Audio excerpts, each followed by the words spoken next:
did a video talking about Gen X women in their 50s and how they're done with people's bullshit and yada yada yada. If you're on TikTok, you can click on this video and go watch it. If you're on YouTube watching this video, it's on my page here in the last couple of days. But this person here says, let Renee, if you don't know, that's my wife, know that when you get into your 60s, as I have, you no longer have any fucks left to give. I've put up with enough misogyny in my life. And she goes on, the comment goes on, but I wanted to pull this comment out because I wanted to let folks know that, excuse me, Renee's already out of fucks to give. It's been a rough past few years for Renee, and the hits just keep on coming. So Renee worked for 10 years for a company that the company brought her in to be their flag bearer. They didn't even have a facility. They brought her in, she built their facility, equipped it, staffed it, ran it for 2 years, and when it didn't bounce back as well as ownership liked after COVID, they brought in somebody to kind of oversee her. They butt heads, and she left the company that she had been with for 10 years. It was a devastating move for her to make personally, but she wanted to have a change. She couldn't handle the asshole that they brought in that she was just butting heads with.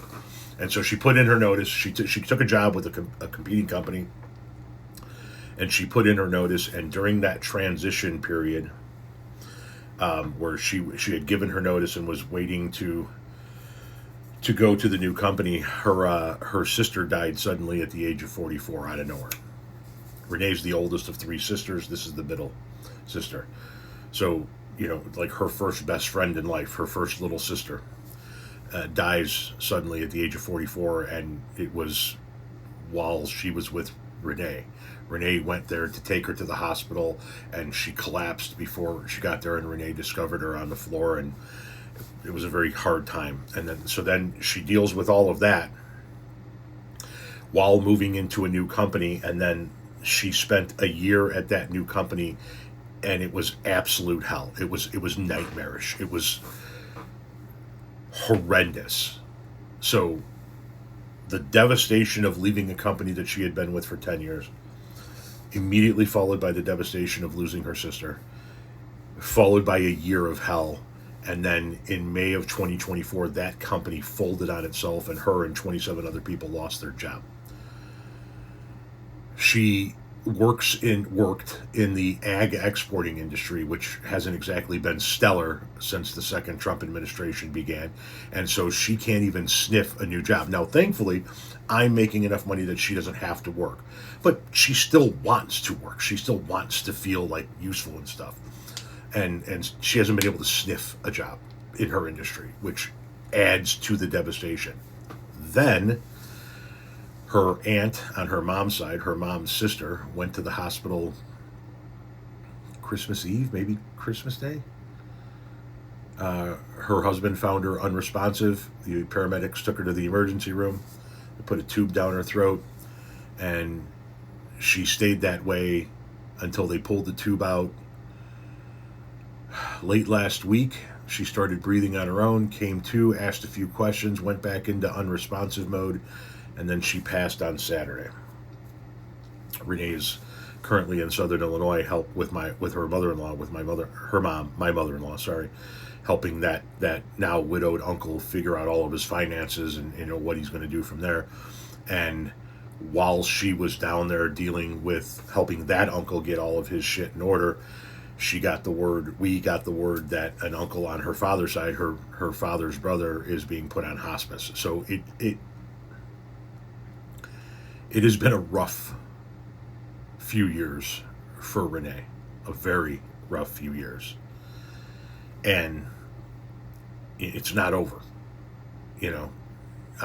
Renee has had some loss in her life. She lost an aunt and, her grandparents and whatnot and what have you. But I've had a lot more loss. All my grandparents are dead. All my parents are dead.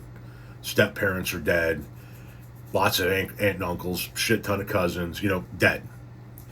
she's had some loss, but is now getting into that point where her family is aging, and now her periods of loss are going to come in. So since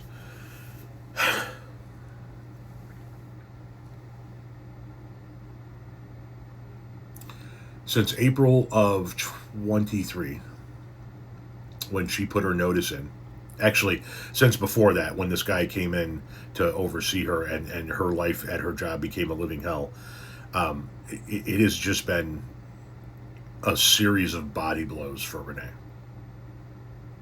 And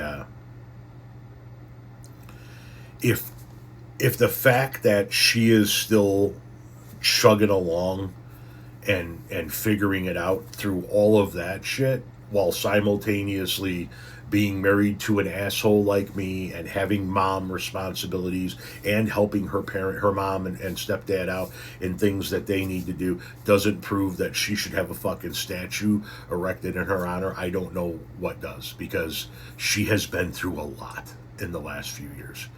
That guy came in 22. In 23, she left the job, lost her sister. In 24, the company she went to went under. And now these losses, that are coming, it's just, she's all out of fucks to give already. And all I can do is be here and be like, what do I need? Tell me what you need from me. Do you need me to listen to you yell? I'll listen to you yell. You need me to scream into the universe with you? I'll scream into the universe with me. Do you need me to go beat somebody's ass? Tell me what you need me to do to make you feel better. And there's nothing. There's nothing.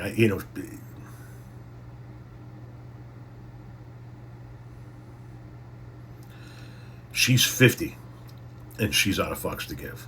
By the time she gets to her 60s, she might just be clocking motherfuckers. I don't know what's going to happen.